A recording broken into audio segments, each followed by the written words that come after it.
महाराज जी के आज के विशेषांक में रक्षा सूत्र परिवार के सभी सदस्यों का हार्दिक स्वागत है।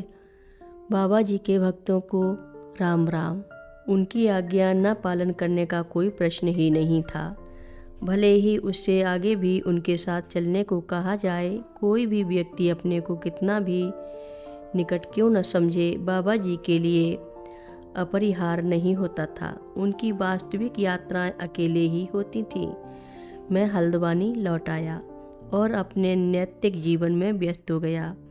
भक्तों से मिलकर अपने अनुभवों का आदान प्रदान करना मेरे लिए बाबा जी को अपने हृदय में सदैव स्मरण रखने और दूसरों से सीखने का मेरा ही अपना तरीका था। जीवन की कहानियाँ एक दिन या एक बैठक में समाप्त होने वाली थीं। जब भी हम साथ बैठते, बाबा जी की चर्चा बार बार होती थी। हर समय हम उनका नया आकलन करते थे। बाबा जी की बातें करते करते कभी कभी जीवन रोने लगते थे और उनका कथन यही कहकर समाप्त हो जाता था कि वे सर्वेश्वर हैं। जीवन का स्मरण करते हुए मुझे कुछ और बातें याद आने लगी हैं।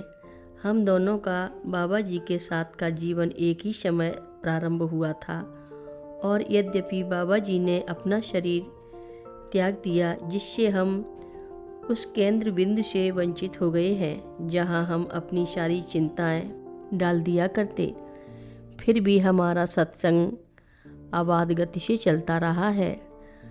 यह अभी भी पूर्व की भांति लगभग वैसे ही चल रहा है।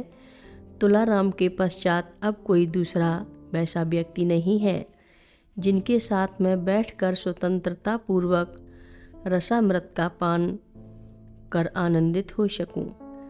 बाबा जी की समाधि के पश्चात उन लोगों को जिन्होंने उनके साथ अत्यंत घनिष्ठ संबंध बना लिए थे, बहुत ही धक्का लगा। उनके प्रत्येक भक्त के जीवन में कुछ न कुछ परिवर्तन आया है। कुछ ऐसे भी भक्त थे जिनका बाबा जी की समाधि के उपरांत सब कुछ समाप्त हो गया था। उनके लिए बाबा जी की समाधि के उपरांत उनके रुचि बनाए रखने के लिए कुछ भी शेष नहीं बचा। उनकी भक्ति की उष्णता उनके हृदय में दबसी गई, जैसे दग्ध कोयले पर राख की परत जम गई हो, जिसे फूंक मारने की आवश्यकता थी। बाबा जी की कमी उनको खलती थी, क्योंकि उनकी ऊर्जा बनाए रखने के लिए बाबा जी का सन्मुख होना आवश्यक था। किंतु ऐसे बहुत से दूसरे भक्त थे और जीवन उनमें से एक थे जिन्होंने बाबा जी को अपने हृदय में जीवित रखा है। आश्रमों के साथ संपर्क बनाए रखकर और कार्यक्रमों में भाग लेकर जीवन ने प्रेम को ही जीवित नहीं रखा, वरन दूसरों के हृदय में बाबा जी के प्रति उनके प्रेम को दृढ़ किया है। जीवन ने उससे भी अधिक कार्य किया है। उसने मंदिर के प्रांगण में ही एक पाठशाला चालू कर दी, जो बाबा जी की शिक्षाएं और उनकी कथाओं के प्रचार में मूल्यवान योगदान कर रहा है। यह स्कूल बाबा जी की ही प्रेरणा से उनके जीवन काल में ही प्रारंभ किया गया था। प्रातःकालीन प्रार्थना में बाबा जी का स्मरण किया जाता है, जिसमें इसका उल्लेख होता है कि बाबा जी ने हमारे लिए क्या किया है, जिससे हम उनकी संतान कहलाने के दावेदार हैं। पाठशाला का मंदिर भजन कीर्तन प्रसाद और भंडारों के माध्यम से अनेकानेक लोगों का संपर्क बनाए रखने में सहायक होता है। साथ ही साथ उनका बाबा जी के प्रति प्रेम भाव बनाए रखता है।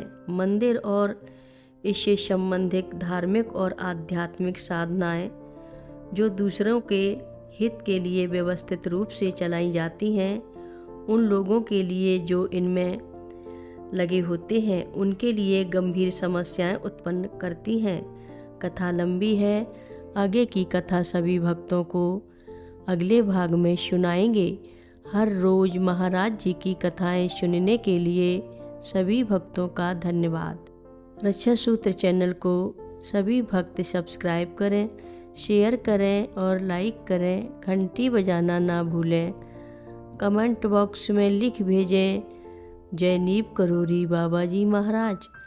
सभी भक्त मिलकर बोलो, नीव करोरी बाबा जी महाराज की जय बोलो, कैची धाम की जय बोलो। जय श्री राम।